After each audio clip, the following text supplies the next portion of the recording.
sent myself a love letter. I dipped my quill in blood. I sealed it with my kisses. Just in case a sentence runs. I wrote myself a poem.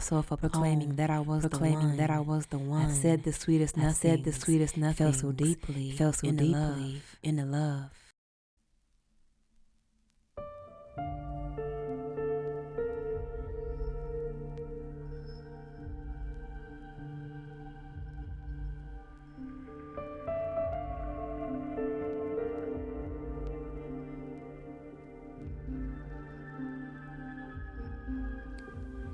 It had been years since you dated. You were rightfully nervous. Everyone your age had already found their person.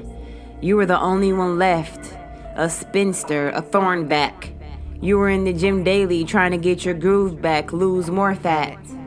You stepped to the rack of weights and picked up a pair of 20-pound dumbbells. Your love life felt cursed like it was under a love spell. You adjusted your headphones and turned up the music so it would drown out the thoughts in your head, intrusive. Feeling sorry for yourself was useless, so stupid. Life was lonely but peaceful. You liked being a square, you were cubic. People couldn't figure you out. They were puzzled like Rubik. You talked in riddles and cursed in acoustics. It was time to put this work in. Summer bodies are made in the winter. You were fasting for the rest of the day and skipped dinner. You looked in the mirror behind you and spotted a hottie. Your endorphins started rushing. You began to feel naughty. Your face started blushing as they eyed your body. You put the weights down and took a sip of your water, unaware the whole time that you were being hunted by monsters. Later that night, you scrolled on your phone, called your best friend so you could pick a bone. What up? You complained about your love life. Almost all night you gossiped. Your best friend suggested that you pray to a goddess.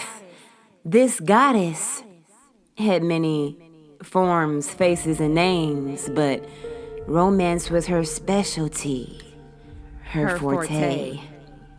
You were given ingredients, roses and oils, but you knew God would be mad if you were disloyal.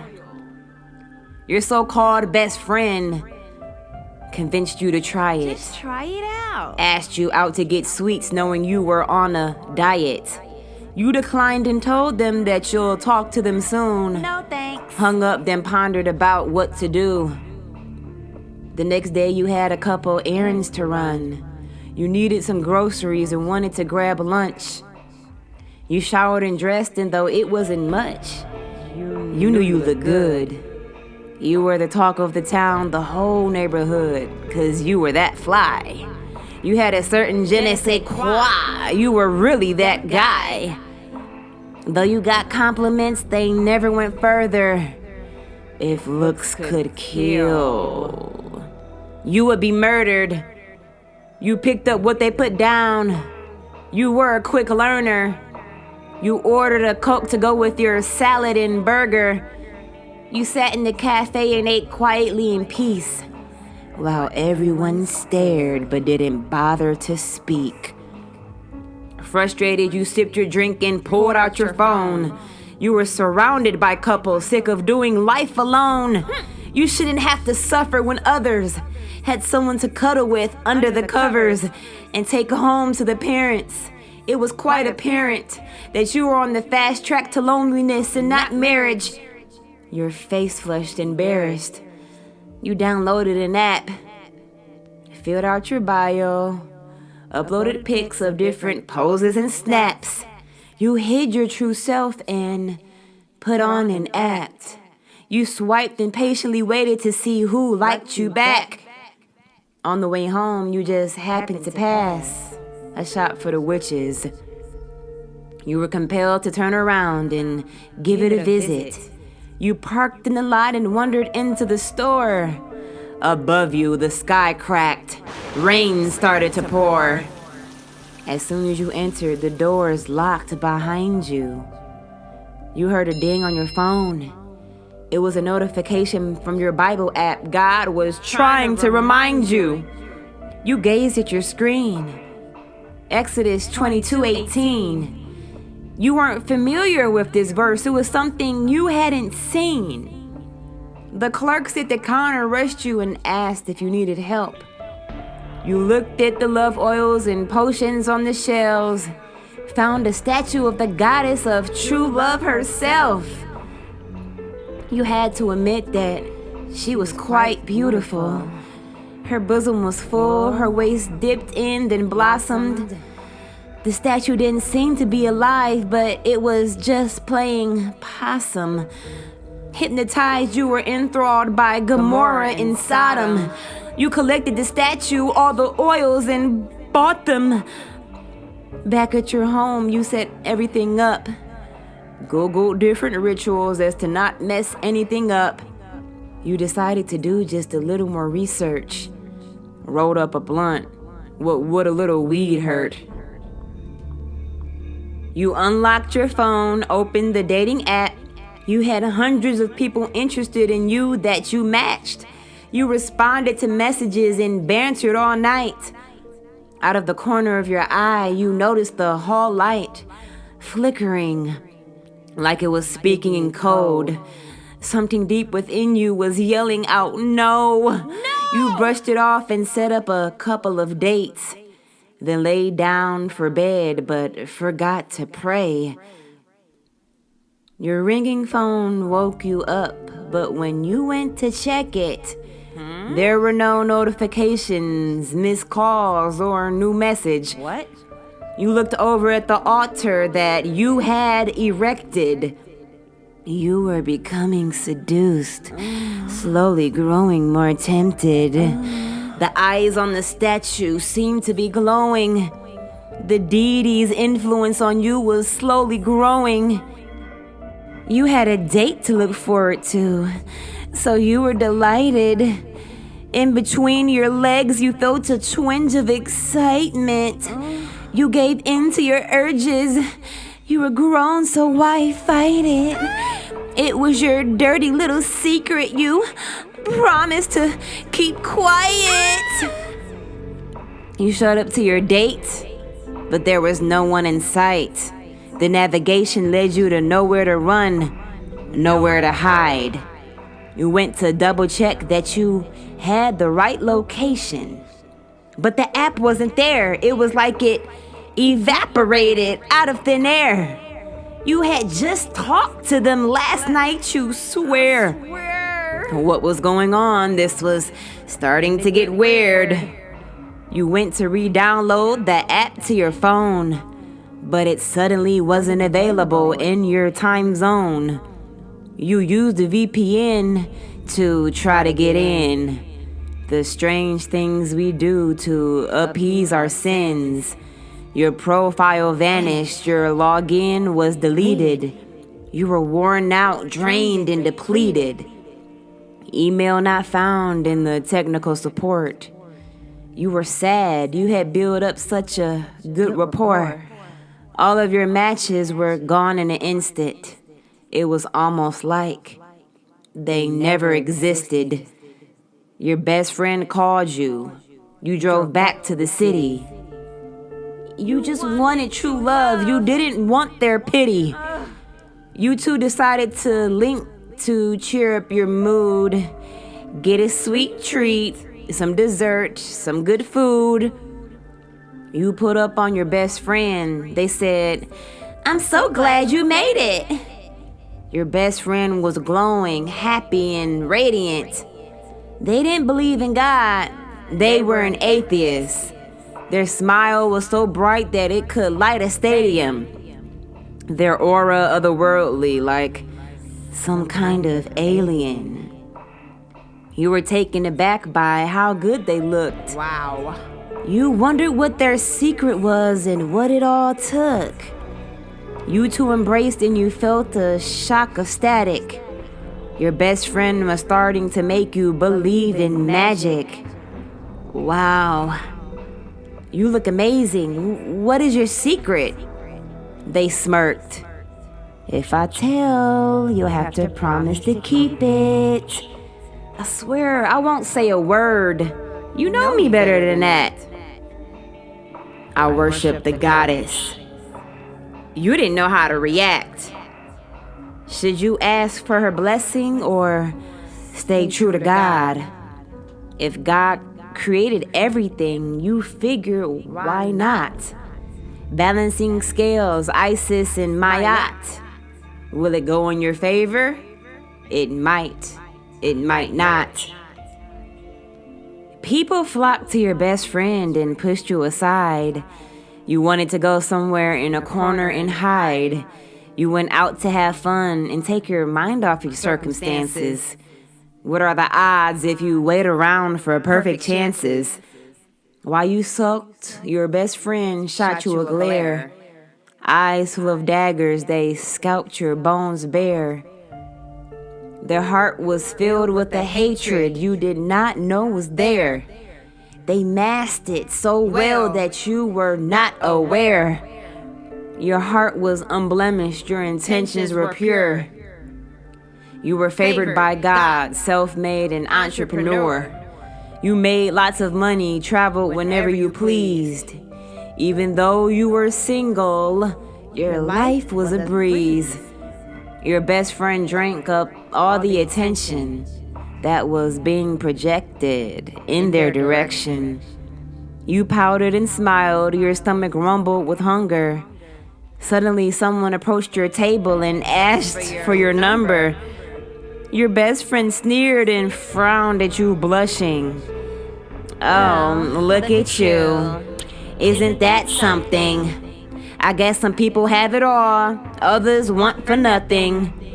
Your best friend started showing off and stunting, but they were just fronting.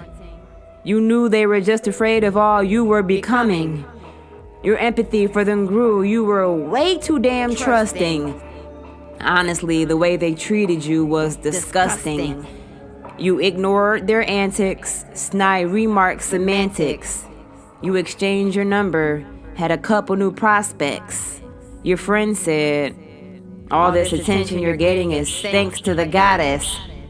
Someone approached the table, offered to pay for the food and pulled out their wallet.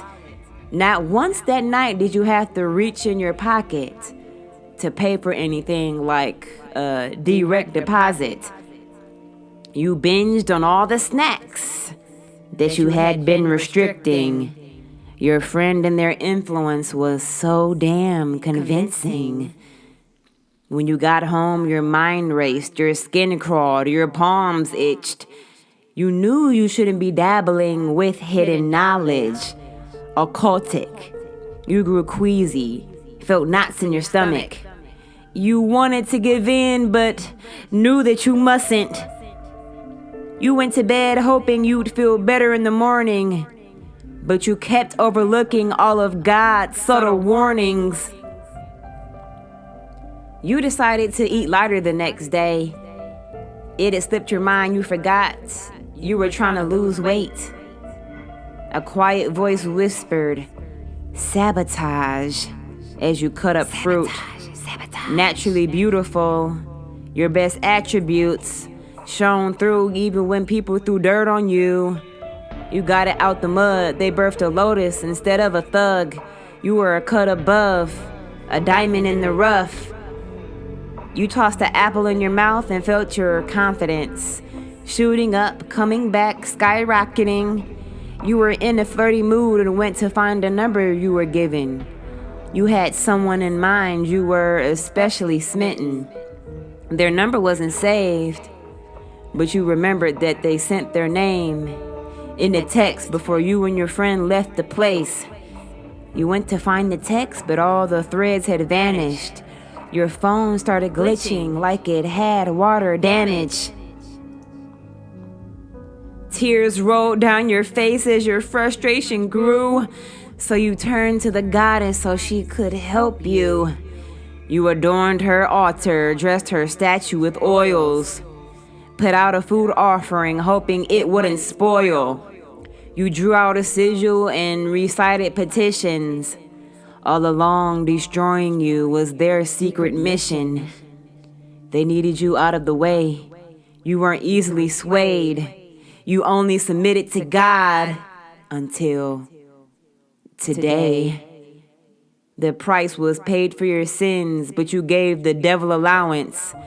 So God had to step out of the way and allow it. The statue became animated and filled up with life because you sold your soul and gave up your rights. Stuck in fight or flight, dilemma, your plight. Seconds blurred into hours, the days into nights. The goddess's statue was in the bed next to you when you woke up.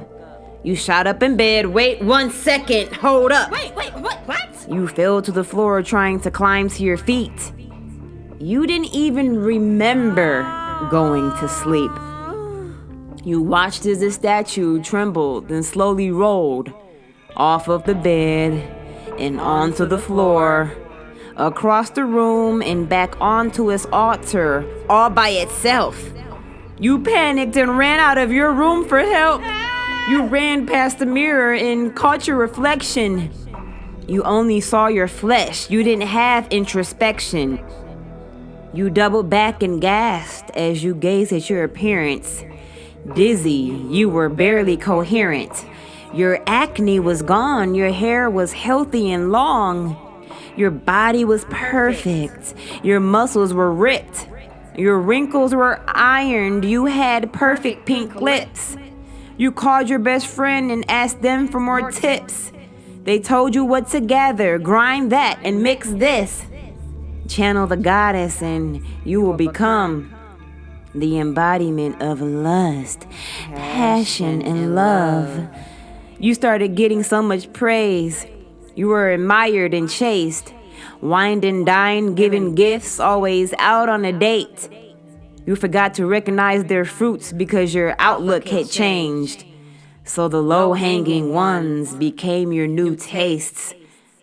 You pulled up at the gym, you had to maintain. Your ripped abs and toned waist you had to sustain before the spell work ran out. Glamour magic, you gave them something to be mad about. You hopped on the treadmill and looked to your left. Your gym crush got on the one next to you, matching your steps. Your heart raced as they started making small talk. You couldn't believe it. This was gonna be a long walk. They explained how they had seen you around, how they were so impressed and wanted to take you out. You look good. You had to catch the drool coming out of your mouth. This was a dream come true. You wanted to jump and shout. You and your crush started dating and became a power couple. With the help of the goddess, both of your pockets doubled. You hadn't seen your best friend much since you coupled up. You sure they were out in the streets running amok. You all decided to link so they could finally meet. For good old time's sake, chill and have a few drinks. When you met up with your best friend, they looked abnormally petite. When they saw you, they immediately started trying to compete. It looked like the life was being sucked from their soul. Their skin was wrinkled, they had lost their glow. Your friend's toned body was turning into blubber. They smiled at your lover, significant other. Excited to share, you told your friend of your achievements. They were secretly seething. You were on a pedestal and they couldn't reach it. They'd been going through so much since you hadn't been speaking. They covertly flirted with your boo and thought you didn't peep it. You loved them regardless. You only wanted the best. They asked what you'd been up to and where your secrets were kept. What have you been doing? You tried your best to keep your hand to your chest.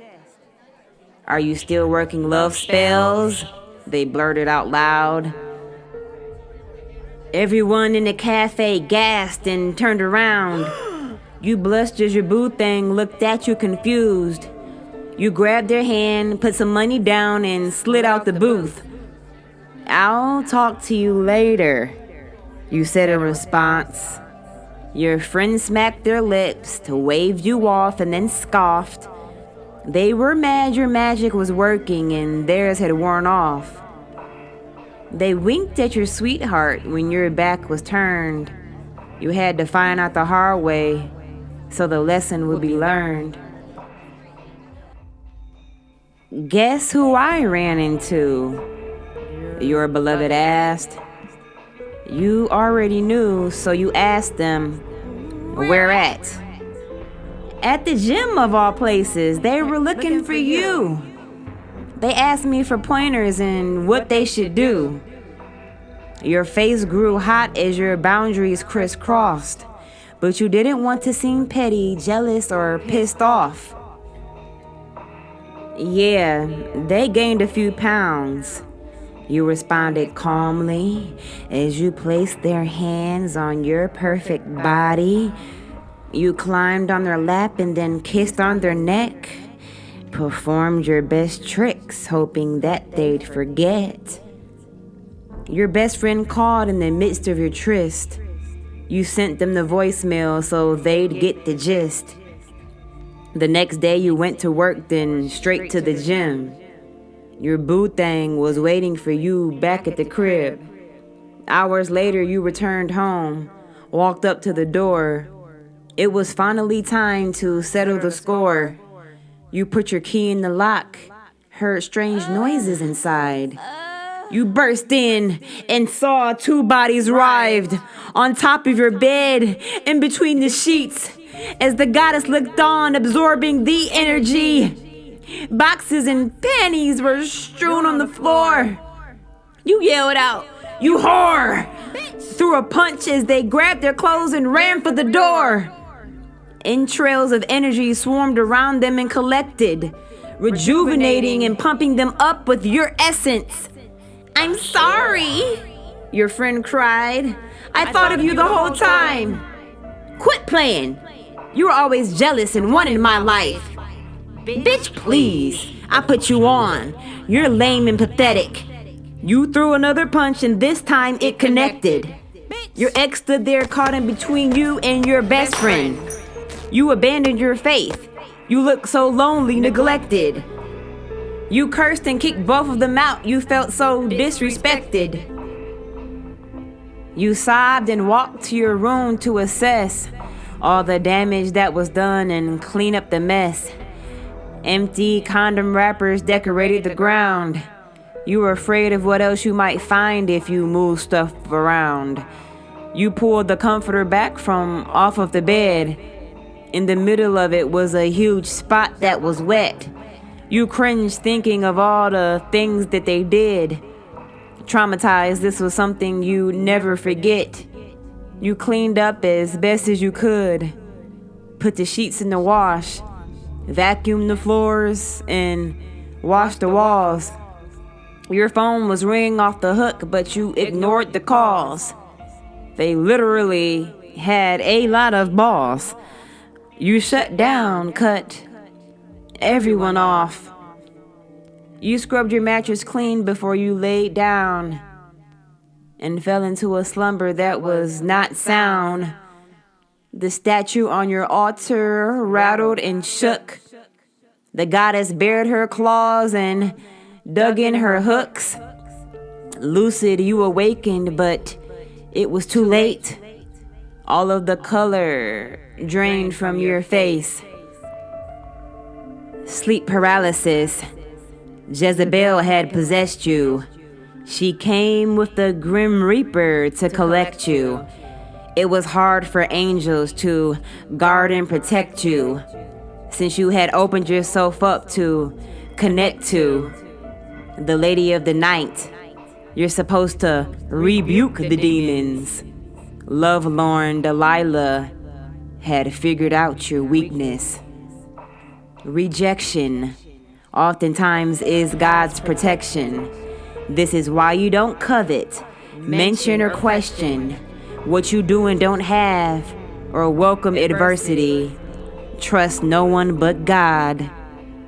Perfidy.